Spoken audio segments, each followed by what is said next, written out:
उत्तर प्रदेश में होली के त्योहार के वक्त ठीक ठाक तनाव पैदा करने की कोशिश सरकार के इशारे पर हुई, लेकिन होली उतने तनाव में नहीं बीती, सकुशल बीत गई।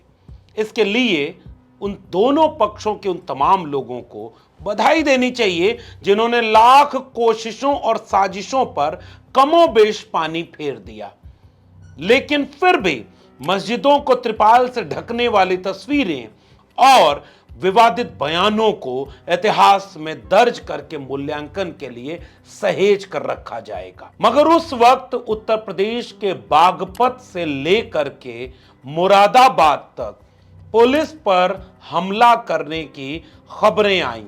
कहीं पुलिस के लोग मार दिए गए तो कहीं पुलिस थाने पर हमला हुआ। रक्षक ही अपनी रक्षा न कर पाए तो यह अफसोसनाक है और यह उचित नहीं है। पुलिस के ऊपर हमला यह सामान्य बात नहीं है। उत्तर प्रदेश में इसका मूल्यांकन होना चाहिए कि ऐसा क्यों हुआ। जो अपने घर त्योहार नहीं मनाया वो आपकी ड्यूटी में लगा हो और उसके ऊपर हमला। डीएसपी का घर जल गया, आप संभल पूछ रहे हो। मैं आपसे कहता हूँ, आप बरेली का क्यों नहीं पूछते हो कि डीएसपी का घर जला दिया, सरकारी गाड़ी जला दी। मैं चाहूंगा वो सवाल आप पूछो, उसका जवाब मैं दूं। एक मिनट में नहीं, आप सवाल करिए। नहीं, ऐसे नहीं, बात ऐसे नहीं बनेगी। आप मुझे सवाल करिए कि क्या बरेली में एक डीएसपी का घर जला दिया, पूछिए। अच्छा, दूसरा सवाल करिए कि शाहजहांपुर में दौड़ा करके पुलिस पीटी गई, पूछिए, सवाल करिए। लेकिन दिलचस्प बात तो बिहार में हो रही है। बिहार में पुलिस के ऊपर इतने हमले हो रहे हैं जिसका किसी को अंदाजा तक नहीं था। पिछले हफ्ते भर के भीतर बिहार से इतनी खबरें आईं कि कहीं पुलिस कर्मियों को बंदी बना लिया तो कहीं पुलिस के ऊपर हमला कर दिया, कहीं पुलिस कर्मी मार दिए गए तो कहीं पुलिस टीम को दौड़ा लिया भीड़ ने। और यह सामान्य कतई नहीं है। पुलिस के आला अधिकारियों से जब इस पे पूछा गया तो उन्होंने इसका एक गहरा संकट की तरह से विश्लेषण किया, लेकिन असली संकट पुलिस और अपराधी के बीच नहीं है।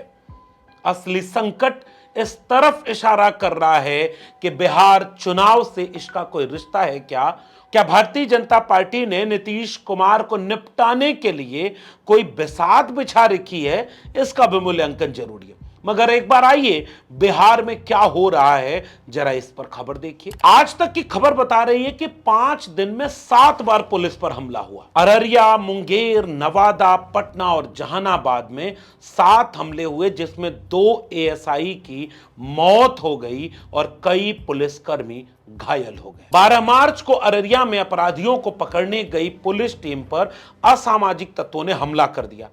इस दौरान एएसआई राजीव रंजन गिर गए। उसके बाद उन्हें अस्पताल में भर्ती कराया गया, जहां उनकी मौत हुई।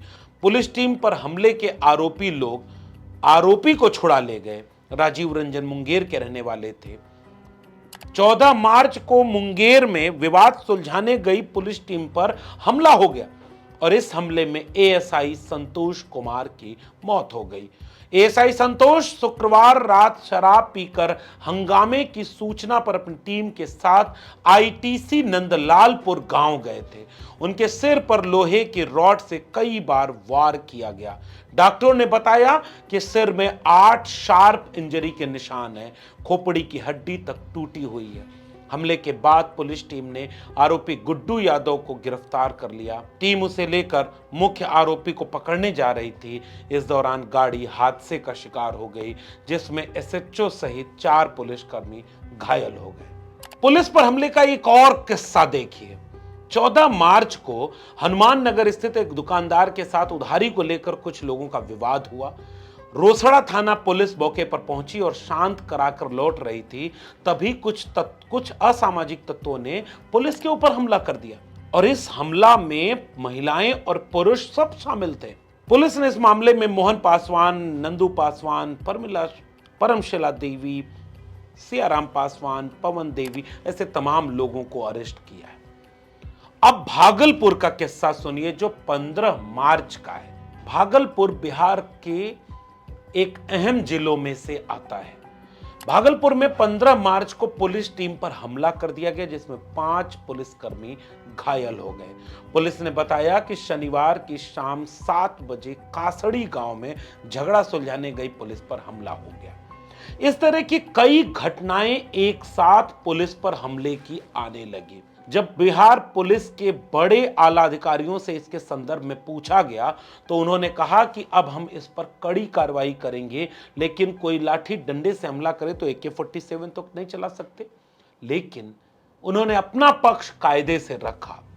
बिहार में इतना ही नहीं हो रहा है, आरा जिले में एक ज्वेलरी की शॉप लूट ली और दिन दहाड़े बंदूक हाथ में लिए हमलावर पहुंचते हैं दुकान और सारा सामान उठा ले जाते हैं। प्रश्न दिए होंगे, इसमें थाना का नंबर तो अभी लिखवाए हैं लोग। हाँ, तो प्रश्न में वो नंबर दिए वही तो बोले कि किसी को भी कर दीजिएगा, किसी को भी। ठीक है, किसी भी कर दिया काबू। बिहार में इस पर भी कोई बात नहीं होती। बिहार में बलात्कार, हत्या और तमाम इस तरह की खबरें लगातार अब तेज होती दिख रही हैं। बिहार में बहुत कुछ हो रहा है। अब जरा इसका विश्लेषण करिए। क्या इसके पहले बिहार में इस तरह से नहीं हो रहा था? और खासकर पुलिस पर हमला, यह तो सामान्य बात नहीं है। और बिहार में बीजेपी की सरकार है, केंद्र में बीजेपी की सरकार है। तेजस्वी यादव ने बड़ा शानदार तरीके से सीधा सवाल किया कि क्या यह मुख्यमंत्री की नाकामी है या भारतीय जनता पार्टी भी इसमें शामिल है कि डबल इंजन की सरकार भी यह सब नहीं रोक पा रही है। कल तक मीडिया जिसे जंगल राज कहा करता था, वो मीडिया अब क्या बिहार को एक खबर ऐसी दिखा दे जिसमें जंगल राज कह रहा है? क्या कहीं एक बात तो बता दें जहां जंगल राज नाम से कोई खबर छपी हो। और इस तरह का 2005 के पहले का बिहार था नीतीश जी, या 2025 का बिहार आपने ऐसा बना दिया। अब जरा इसका विश्लेषण करें तो यह माना जा रहा है कि जो लोग राजनीति को करीब से देखते हैं वो एक विश्लेषण कर रहे हैं। वो ये है कि सारा दारोमदार नीतीश कुमार के चेहरे पर टिका है। नीतीश कुमार एनडीए के अलायंस पार्टनर हैं। एक तरफ वक्फ बोर्ड, एक तरफ सांप्रदायिकता का बढ़ता तनाव, इन सब में नीतीश कुमार थोड़े असहज भी हो रहे हैं। सीट बार्गेनिंग में वो ज्यादा सीटें भी चाहते हैं। नीतीश कुमार एनडीए के साथ भी खड़े हैं, मगर पीछे से अपने बेटे को लॉन्च भी कर रहे हैं। बेटा होली मिलन का राजनीतिक कार्यक्रम सार्वजनिक तौर पर मनाता है और जेडीयू के लोगों से पूछा जाता है तो वो मिश्रित प्रतिक्रिया देते हैं कि नीतीश जी बेटे को आगे कर रहे हैं, कोई बात नहीं, बेटा है, सबसे मिलेगा। तो वहीं दूसरी तरफ जेडीयू का एक नेता यह कहते हुए भी सुनाई देता है कि अगर नीतीश कुमार के बाद उनके उत्तराधिकारी उनके बेटे हो जाएंगे तो लालू और नीतीश में अंतर क्या रह जाएगा। अब यह बात कोई बीजेपी से नहीं पूछता कि बीजेपी में जाने कितनों के परिवारवादी, जाने कितने नेताओं के बेटे बेटियां मंत्री और विधायक बने बैठे हैं बीजेपी की सरकार में। लेकिन इस सब के पीछे एक खेल है, और वो खेल ये है कि बीजेपी ने एक रणनीति बनाई है। और वो रणनीति कुछ ऐसी है कि 20 साल की एंटी इनकम्बेंसी बीजेपी के माथे ना आ जाए, इसलिए सारा चेहरा नीतीश कुमार का आगे रख करके चुनाव लड़ा जाए। एंटी इनकम्बेंसी की नाराजगी नीतीश कुमार के ऊपर आ जाए। पुलिस पर हमला, अपराध का बढ़ता ग्राफ, लूट, अपहरण, हत्या नाकामी की तरह नीतीश कुमार के ऊपर चिपका दी जाए और अटल बिहारी वाजपेयी जी का सपना पूरा करने के लिए भारतीय जनता पार्टी को फुल फ्लेज मेजॉरिटी मिल जाए और मुख्यमंत्री बीजेपी का हो जाए। यह नैरेटिव बनाने के लिए तेजी से मीडिया में अब यह सब दिखाया जा रहा है, ताकि एक ही साथ नीतीश कुमार निपट भी जाएं, विपक्ष के खेमे में भी न जाएं और नीतीश कुमार के चेहरे को इतना नाकाम, इतना थका हुआ बना दिया जाए कि एंटी इनकम्बेंसी का दोष नीतीश पर पड़ जाए और बीजेपी बाजी मार ले। हालांकि तेजस्वी प्रसाद ने इस बात को समझते हुए यह बात लोगों के बीच कहना शुरू किया है कि नीतीश कुमार थक चुके हैं, नीतीश कुमार बीमार हो चुके हैं, नीतीश कुमार के हाथ में अब कुछ है नहीं, सब कुछ बीजेपी करवा रही है। इसलिए बिहार की जनता को पता है कि ये पुलिस पर हमला, ये अपराध और ये कोट अनकोट जंगल राज ये केवल नीतीश के ऊपर नहीं, ये बीजेपी के राज में हो रहा है। मगर चूंकि मीडिया उनके साथ है, मगर चूंकि उनके साथ सब कुछ है, तो वो जंगल राज बिहार को नहीं कहेंगे, क्योंकि उससे हो सकता है बीजेपी को भी नुकसान हो जाए। ये आप जरा सोचिएगा कि नीतीश कुमार को निपटाने के लिए क्या बीजेपी ने कायदे का कोई प्लान बना लिया है? विशेषज्ञों की माने तो बिहार में नीतीश कुमार को कमजोर करके बहुत कुछ बीजेपी अपने हाथ में कर चुकी है, मगर चुनाव तक वो नीतीश कुमार को अपने खेमे में पर्याप्त सम्मान के साथ आगे वाली कुर्सी पर बिठाकर रखेगी। और चुनाव के बाद एकनाथ शिंदे जिंदा है, एकनाथ शिंदे रिटर्न का एक नया स्क्रिप्ट तैयार रखी जाएगी। क्या नीतीश कुमार ये नहीं समझ रहे होंगे?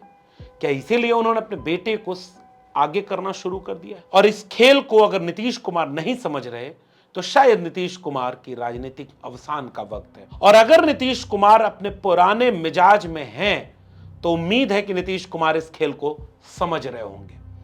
दोनों तरफ से चुनौती उनके सामने है कि वो लॉ एंड ऑर्डर को, सुशासन बाबू की छवि को फिर से स्थापित करें, अपने चेहरे को, अपने राजनीतिक कद को मजबूत करें और उचित समय पर उचित फैसला लें ताकि बीजेपी की साजिश को नाकाम कर सकें। आपका क्या मानना है? क्या नीतीश कुमार बीजेपी की साजिश को समझ रहे हैं और नाकाम कर पाएंगे, या कोई और कहानी बिहार में स्क्रिप्ट की तरह लिखी जा रही है? अपनी राय हमें नीचे कमेंट बॉक्स में जरूर दीजिएगा।